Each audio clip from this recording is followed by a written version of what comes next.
So आज हामी friction पढ्छौँ भनेपछि फ्रिक्सन लगभग सबैलाई थाहा भएको कुरा हो। यसमा अब के कन्सेप्ट दिनु, फ्रिक्सनको डेफिनेसन भन्दा पनि it is an opposing force हैन, द्याट अपोजेस द मोसन।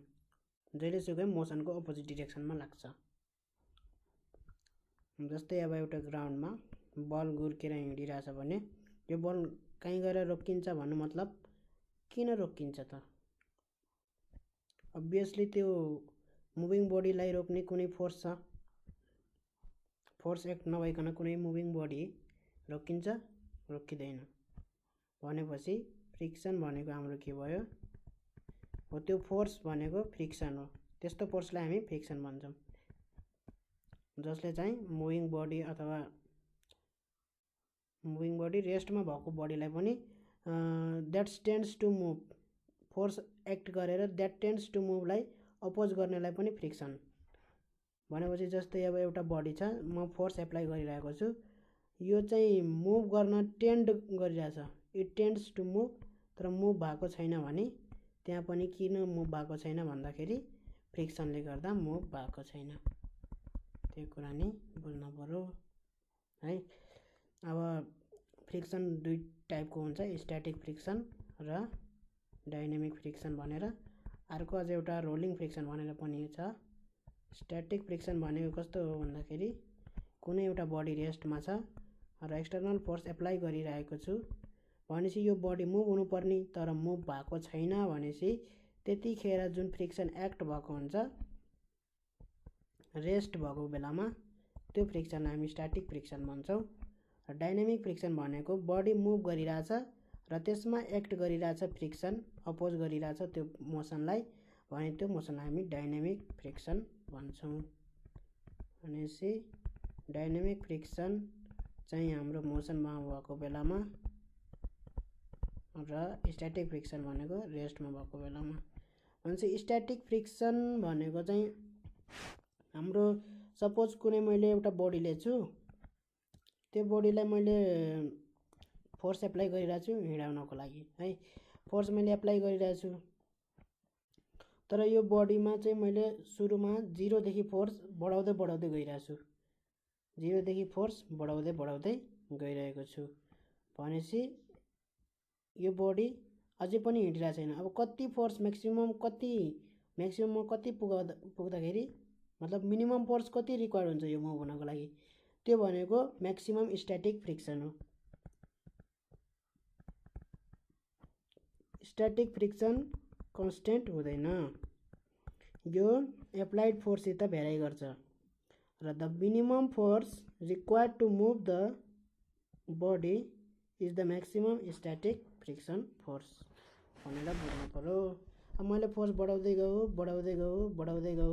गएँ र एउटा पोइन्ट यस्तो आउँछ जहाँ चाहिँ त्यो बडी हिँड्न थाल्छ। अब त्यसपछि हाम्रो फ्रिक्सन भनेको डाइनामिक फ्रिक्सन लाग्छ। त्यसपछि त्यति बेरसम्म चाहिँ हाम्रो स्ट्याटिक फ्रिक्सन यदि चाहिँ हाम्रो त्यसलाई हामी एउटा थ्रेसोल्ड पोइन्ट हुन्छ, मतलब एउटा लिमिटिङ जहाँ चाहिँ minimum force required to move the हुन्छ नि, minimum force required to move the body, यदि त्योभन्दा सानो छ फोर्स भने हाम्रो स्ट्याटिक फ्रिक्सन भनेको एप्लाइड फोर्ससँग बराबर हुन्छ है। हाम्रो स्ट्याटिक फ्रिक्सन एप्लाइड फोर्ससँग बराबर हुन्छ, इक्वल टु एप्लाइड फोर्ससित बराबर if applied force is less than the minimum force required to move.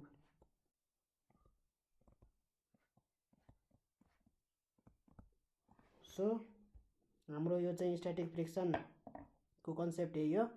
Dynamic friction भनेको चाहिँ हाम्रो मोसनमा भएको बेलामा को फोर्स हो। अब हामी चाहिँ ओरिजिन अफ फोर्स फ्रिक्सन भनेको घर्षण भनेको एउटा सर्फेस अर्को सर्फेसमा घिसार्नु है, घिसार्नु। त्यतिखेर जुन घर्षण हो त्यो घर्षणलाई फ्रिक्सन भन्छ। भनेपछि यसको डिफिनेसन भन्ने हो भने the tangential backward dragging force develop between two surface in contact when one surface moves or attempts to move over other surface and has a tendency to oppose the relative motion of one another. Frictional force may exist between surface even when there is no relative motion भनेको छ है। भनेपछि tends to move हुँदा पनि friction हुन्छ। जस्तै मैले चाहिँ यो एउटा बडी छ, यो एउटा बडी छ, यो अर्को बडी छ, दुईटाको सर्फेस एट्याच गरेर मैले एक अर्कोको उसमा चाहिँ रिलेटिभ मोसन ल्याउन खोजेँ है।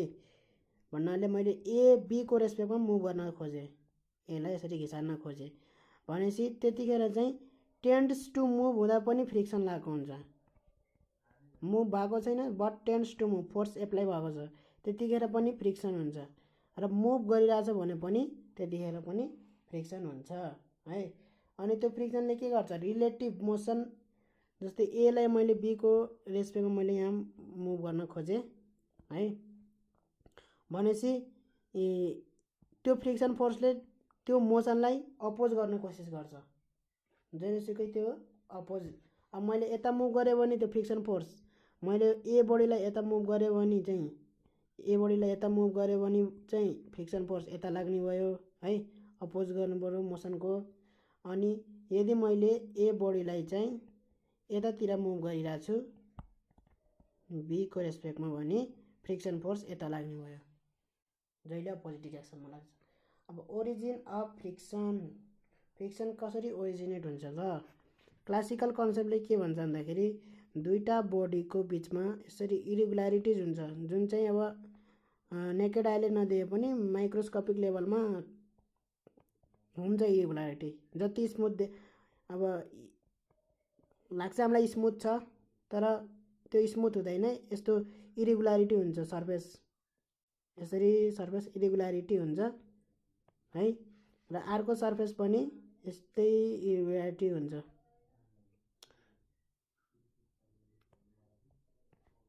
इरेगुलारिटी भनेको नट स्मुथ, यस्तो सिधा नै है।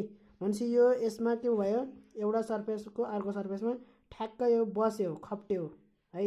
इरेगुलारिटीमा मैले यसलाई जुम गरेर है, ठ्याक्क यो एउटा सर्फेसको यो ए बडी सर्फेसको अर्को सर्फेसमा यसरी जस्तै खप्ट्यो यो इरेगुलारिटी भने हाम्रो के हुन्छ, यो बडीलाई मैले एलाई यो बी को रेस्पेक्टमा मैले मुभ गर्न कोसिस गरेँ भने के हुन्छ, मुभ गर्न अलि ऊ मान्छ नि त हैन। यो चाहिँ क्लासिकल कन्सेप्ट हो है, क्लासिकल कन्सेप्ट हो। यस्तो इरेगुलारिटी जति कम भयो त्यति कम फ्रिक्सन फोर्स हुन्छ, र जति इरेगुलारिटी बढी भयो त्यति नै बढी फ्रिक्सन फोर्स हुन्छ भनेर भन्छ क्लासिकलले। तर हामीले चाहिँ नेचुरल्ली चाहिँ हामीले एक्सपेरिमेन्टली के अब्जर्भ भयो भन्दाखेरि ऐना हुन्छ नि, दुईटा ऐना, मिरर, प्लेन मिररको सर्फेस एकदम स्मुथ हुन्छ है, प्लेन मिररको सर्फेस एकदम स्मुथ हुन्छ। भनेपछि एउटा प्लेन मिरर मैले अर्को प्लेन मिररमा रब गरेँ भने त्यो त एकदम स्मुथली केही फ्रिक्सन फिल नगरिकन स्मुथली जानु पर्यो नि त घसेर हैन। एउटा प्लेन मिरर ए अर्को प्लेन मिरर बी है, मैले एउटा प्लेन मिररको सर्फेस अर्को प्लेन मिररमा घिसारेँ, सर्फेस चाहिँ यो हो प्लेन मिररको है। Suppose this is the surface of one plane mirror and another plane mirror of, यसरी मैले अर्को प्लेन मिररलाई यो एउटा प्लेन मिरर भयो र अर्को प्लेन मिररलाई मैले चाहिँ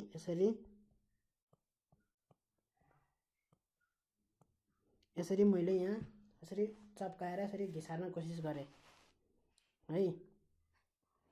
घिसार्ने कोसिस गर्दाखेरि हाम्रो के अब्जर्भ भयो भन्दाखेरि यसले चाहिँ फ्रिक्सन भएको अब्जर्भ गर्यो क्या, धेरै फ्रिक्सन भएको सर्फेस स्मुथ हुँदा पनि धेरै फ्रिक्सन भएको अब्जर्भ गर्यो भने पछाडि नयाँ मोडर्न कन्सेप्ट आयो फ्रिक्सनको, cause of the friction modern concept. त्यसले के भन्छ भन्दाखेरि हाम्रो यो फ्रिक्सन चाहिँ इरेगुलारिटीको कारणले होइन, हाम्रो चाहिँ यो सर्फेसको जुन यो मोलिकुलहरू हुन्छन् र एउटा सर्फेसको मोलिकुलहरू सर्फेसमा भएको इन्टरेक्ट गर्छ अर्को सर्फेसको मोलिकुलमा, मतलब यो यससित बोन्ड बनाउँछ, बोन्ड बनाउने गर्छ, प्रयास गर्छ है। अब यो बोन्ड बनाएपछि के हुन्छ, चप्किन कोसिस हुन्छ कि एउटा मोलिकुलले अर्को मोलिकुललाई चप्किने कोसिस गर्छ है, र त्यो चप्किकै कारणले गर्दा यो फ्रिक्सन प्रोड्युस भएको हो भनेर यो मोडर्न कन्सेप्टले भन्छ है।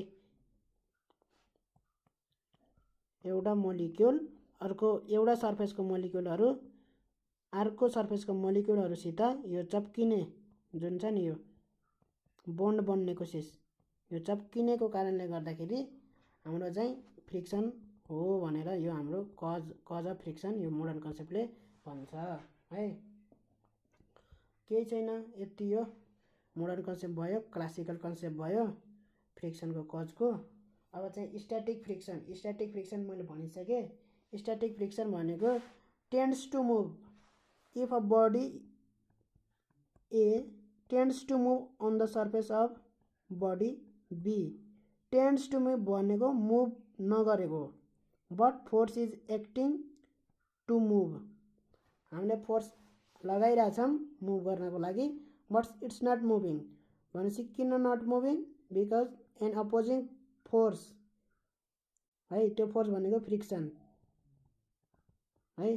अब हामीले एप्लाइड फोर्स बढाउँदै गयौँ भने त्यो फ्रिक्सन फोर्स पनि बढ्दै जान्छ है, किन ब्यालेन्स हुनु पर्यो नि त हैन। फ्रिक्सन फोर्स जति त्यति नै एप्लाइड फोर्स जति त्यति नै फ्रिक्सन फोर्स बढ्दै गयो। अब त्यहाँ चाहिँ फ्रिक्सन फोर्सलाई जित्यो है। यहाँ मैले फोर्सहरू गरेँ, फोर्स र उसको डायग्राम बनाएँ। यो चाहिँ हाम्रो फ्रिक्सनै भनौँ न, यो फोर्स भनौँ, यो चाहिँ हाम्रो फ्रिक्सन फोर्स, दुईटाको ग्राफ बनाएँ है। भनेपछि मैले फोर्स बढाउँदै गएँ, यो फ्रिक्सन बढ्दै गयो, फोर्स बढाउँदै जाँदा फ्रिक्सन बढ्दै गयो है। भनेपछि एउटा यस्तो पोइन्ट आयो जहाँ चाहिँ के भयो, यो फ्रिक्सन फोर्स चाहिँ स्ट्याटिक फ्रिक्सन फोर्सलाई त्यसले ओभरकम गर्यो, बडी मुभ गर्न थाल्यो। अब त्यहाँबाट चाहिँ के हुन्छ, स्ट्याटिक फ्रिक्सन भन्दा डाइनामिक फ्रिक्सन कम हुन्छ है। अब फोर्स बढाउँदै गयो भने, अब बडी मुभ गर्न थाल्यो भने हाम्रो चाहिँ त्यो फ्रिक्सन भनेको डाइनामिक फ्रिक्सन हुन्छ। Dynamic friction maximum static friction भन्दा कम हुन्छ है। त्यही भएर यो चाहिँ हाम्रो यो पोइन्ट, यो चाहिँ फ्रिक्सन, यो पोइन्ट भनेको हाम्रो म्याक्सिमम स्ट्याटिक फ्रिक्सन हो है। र हाम्रो डाइनामिक फ्रिक्सन भनेको सेम हुन्छ। डाइनामिक फ्रिक्सन कन्स्ट्यान्ट हुन्छ, चेन्ज हुँदैन। स्ट्याटिक फ्रिक्सन चाहिँ यो लाइन भनेको सुरुको लाइन स्ट्याटिक फ्रिक्सनको हो। स्ट्याटिक फ्रिक्सन चाहिँ फोर्स अनुसार चेन्ज हुन्छ,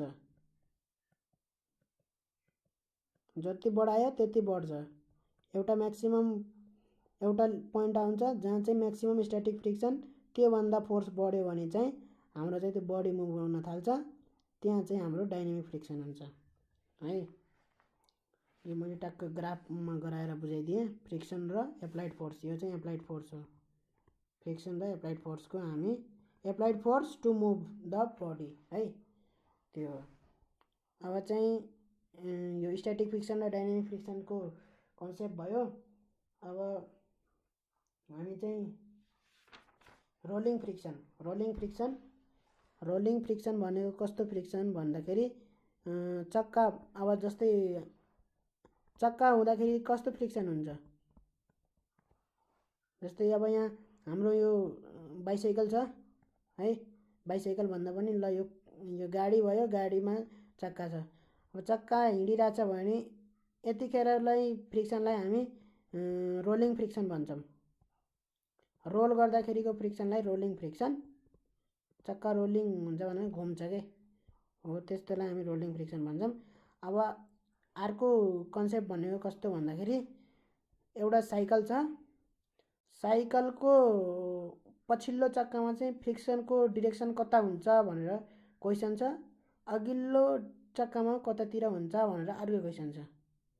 यो कन्सेप्ट बुझ्यौँ भने फ्रिक्सनको लगभग बुझिन्छ। भनेपछि साइकलको चक्काले पछाडिको चक्कामा फ्रिक्सन अगाडितिर हुन्छ है। फ्रिक्सन अगाडितिर भन्नाले साइकल जतातिर हिँडिरहेछ त्यतैतिर हुन्छ। जस्तै साइकल इज मुभिङ टुवार्ड्स ईस्टतिर हिँडिरहेछ भने फ्रिक्सन फोर्स पछाडिको चक्कामा कतातिर हुन्छ, ईस्टतिर हुन्छ कि वेस्टतिर हुन्छ भन्दाखेरि ईस्टैतिर हुन्छ। किन हुन्छ भन्दाखेरि किनभने अपोजिट डिरेक्सनमा हुनुपर्ने भनेर कन्सेप्ट हुन्छ, तर यहाँ चाहिँ के अपोजिट डिरेक्सनमा हुनु हो त्यो चाहिँ ख्याल गर्नुपर्छ। यहाँ चाहिँ पछाडिको चक्काले हामीलाई पाइडल हान्दाखेरि पछाडिको चक्का चाहिँ रोल गर्न खोज्छ, रोल गरेर चाहिँ के गर्छ, भुइँलाई पछाडि धकाल्न खोज्छ है, त्यो भन्छ एक्सन है। भुइँलाई पछाडितिर धकाल्न खोज्छ है, पछाडितिर धकालेर आफूले रियाक्सन पाउँछ र के हुन्छ, अगाडितिर रोल हुन्छ। त्यो हुँदाखेरि उसले चाहिँ रिलेटिभ मोसन चक्का र यो फ्लोरको है, व्हील र फ्लोरको के भयो, व्हील र फ्लोरको के भयो, पछाडिको चक्काले चाहिँ फ्लोरलाई चाहिँ पछाडितिर धकाल्न कोसिस गर्यो के है, पछाडितिर धकाल्न कोसिस गर्यो, त्यही भएर फ्रिक्सन फोर्स अगाडितिर भयो। फ्रिक्सन फोर्स अगाडितिर भयो भन्नुको मतलब ईस्टतिर भयो है। र अगाडिको चक्काले कुनै पनि फोर्स प्रोभाइड गर्दैन, भुइँलाई पछाडि अगाडि धकाल्ने उस फोर्स प्रोभाइड गर्दैन। हामीले पाइडल हान्दाखेरि पछाडिको चक्कामा चाहिँ फोर्स जान्छ, हामीले पाइडलमा लगाएको फोर्स चाहिँ ट्रान्सफर हुन्छ व्हीलमा चाहिँ व्हीलले चाहिँ फ्लोरलाई पछाडितिर धकाल्न कोसिस गर्छ। त्यही भएर त्यहाँको रिलेटिभ मोसन चक्काको फ्लोरको र चक्काको रिलेटिभ मोसन के भयो हाम्रो, जस्ट त्यो पछाडितिर, फ्लोर पछाडितिर अनि चाहिँ फ्रिक्सन फोर्स त्यही भएर अगाडितिर त्यो भयो। र अगाडिको चक्कामा चाहिँ त्यस्तो केही हुन्न, अगाडिको चक्कामा चाहिँ फ्रिक्सन फोर्स चाहिँ पछाडि नै लाग्छ, त्यो फ्रिक्सन फोर्स भनेको रोलिङ फ्रिक्सन फोर्स हो।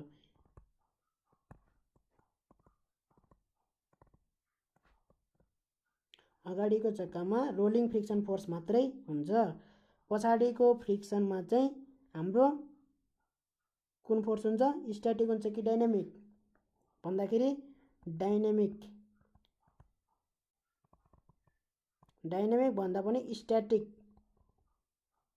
किन भनेदेखि it tends to move the, यो फ्लोरलाई टेन्ड्स टु मुभ द, फ्लोरलाई पछाडि धकाल्छ हैन, फ्लोर चाहिँ पछाडि टेन्ड्स टु मुभ गर्न खोज्छ है।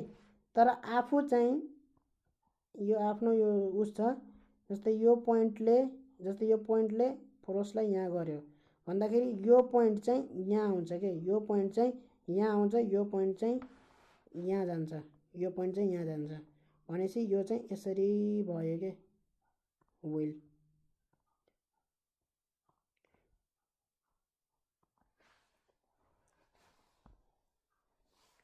यो फ्लोर भयो, यो हाम्रो व्हील भयो सपोज।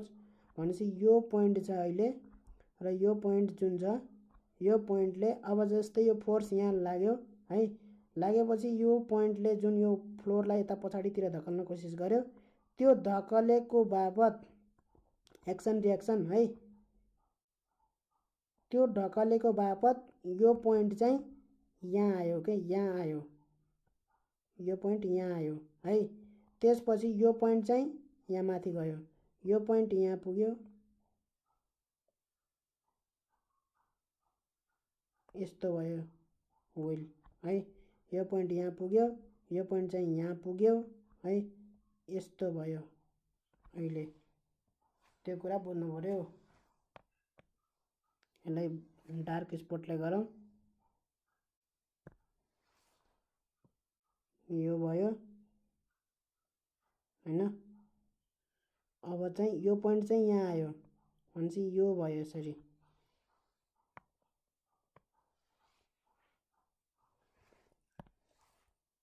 यो चाहिँ हाम्रो पहिलाको पोजिसन थियो, यो चाहिँ अहिलेको पोजिसन भयो। यो चाहिँ अहिलेको पोजिसन भयो है। भनेपछि यो पोइन्ट चाहिँ यहाँ आयो, यो पोइन्ट यहाँ आयो, यो पोइन्ट चाहिँ यहाँ गयो। यो व्हीलले चाहिँ फ्लोरलाई चाहिँ यसरी पछाडि धकाल्दाखेरि एक्सनको उसले रियाक्सन पाएर बल्ल चाहिँ यो चाहिँ रोटेट हुन पोसिबल भयो के व्हील। नत्र भने यदि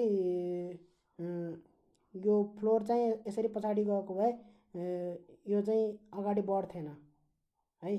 त्यो कुरा नि बुझ्नु पर्यो। व्हील चाहिँ एकै ठाउँमा चाहिँ रोटेट गर्नु भयो, अगाडि चाहिँ जाने भएन। रोटेट गरेर चाहिँ अगाडि चाहिँ बढ्ने भएन, जस्ट रोटेट भएर त्यहीँ रोटेट रोटेट रोटेट एकै ठाउँमा रोटेट मात्रै हुने भयो। त्यो कुरा नि बुझ्नु पर्यो। अनि स्ट्याटिक डाइनामिक रोलिङ। अब यहाँ लज अफ फ्रिक्सन छ, त्यो चाहिँ अर्को भिडियोमा।